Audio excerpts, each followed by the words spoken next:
Bonsoir à vous et bienvenue sur lapoésiefrançaise.fr.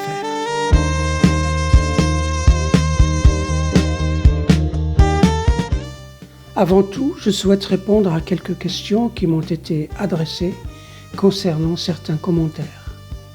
Ces derniers soulignent la tonalité de tristesse qui traverse la majorité de mes poèmes. Il est vrai que les textes que je partage chaque mardi sont souvent empreints de mélancolie ou de chagrin d'amour, liés à la perte d'un être cher ou à une période émotionnelle particulièrement intense que j'ai vécue.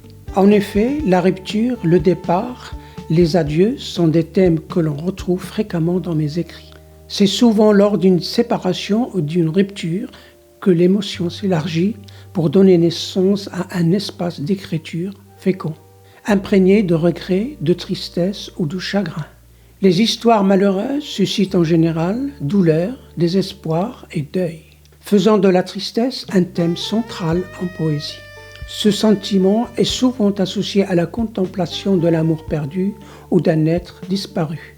Je ne prétends pas me comparer ou me mesurer à aucun poète, qu'il soit talentueux ou non, et encore moins au grand maître de la poésie.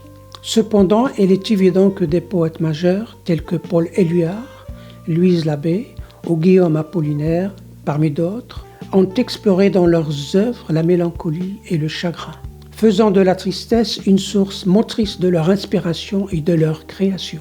Les poèmes liés à la perte, au deuil ou à la douleur représentent une manière profonde de rendre hommage aux sentiments intenses qui traversent chacun de nous. Je souhaite donc dire que mon propos, en abordant la tonalité de mes textes, s'inscrit pleinement dans cette tradition littéraire où la douleur est un souffle poétique. Ce sont ces émotions que je mets en lumière chaque mardi et que j'aspire à partager avec vous, ainsi qu'avec tous les amoureux de la poésie dans toutes ses nuances. Si je vous dis cela, ce n'est évidemment pas pour laisser croire que chaque mardi est marqué par un drame dans ma vie. Les poèmes que je partage ne sont pas écrits au jour le jour, ils appartiennent à une période révolue et ont été composés il y a plusieurs années. Chaque mardi, je choisis simplement un poème parmi les 60 qui sont au programme cette saison. Rassurez-vous, je possède également d'autres poèmes plus lumineux et empreints d'amour ou de joie, qui seront dévoilés en leur temps, mais pour le moment, chaque mardi, laissez-vous porter par un poème teinté d'une douce mélancolie.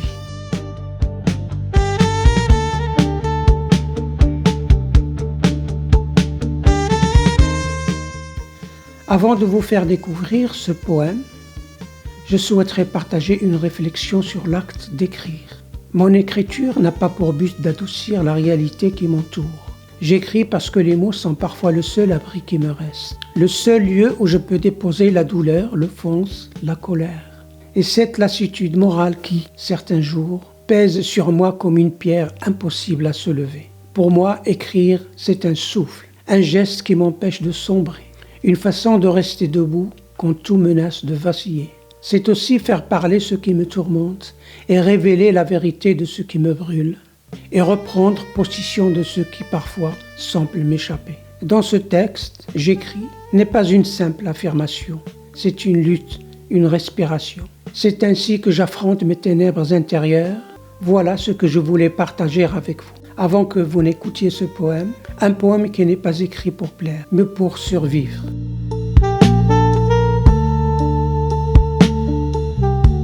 J'écris des mots trempés dans l'amertume noire pour arracher mon cœur à l'ombre du néant, contre l'écume ardente où sombre ma mémoire et dissoudre le mal qui gangrène mon présent. J'écris pour oublier le miel devenu cigu qui brûle mes papilles au vent chaud du malheur, pour briser le fer clos où mon souffle s'est rendu et délier le feu qui consume encore mon cœur.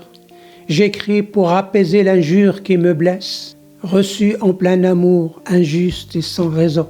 J'écris pour éclairer mon esprit dans l'ivresse et saluer ces jours qui glissent à foison.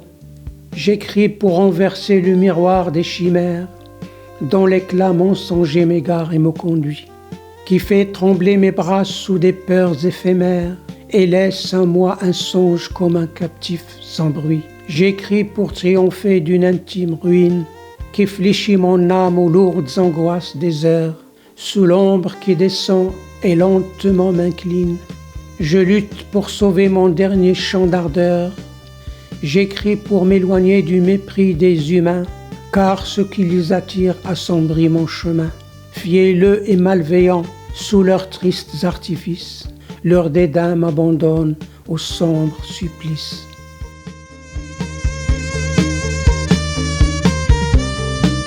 Si j'écris, c'est pour continuer d'exister malgré les déchirures, pour résister à ceux qui me blessent, à ceux qui me trahissent et parfois même à ceux qui me dépassent. L'écriture ne me protège pas toujours, elle ne guérit pas toutes les plaies, mais elle me porte juste assez pour me maintenir debout dans la tempête. Et si ne serait-ce qu'un instant, mes mots trouvent un écho en vous, s'ils vous touchent, s'ils éclairent une part de votre nuit, alors ce combat intérieur n'aura pas été vain.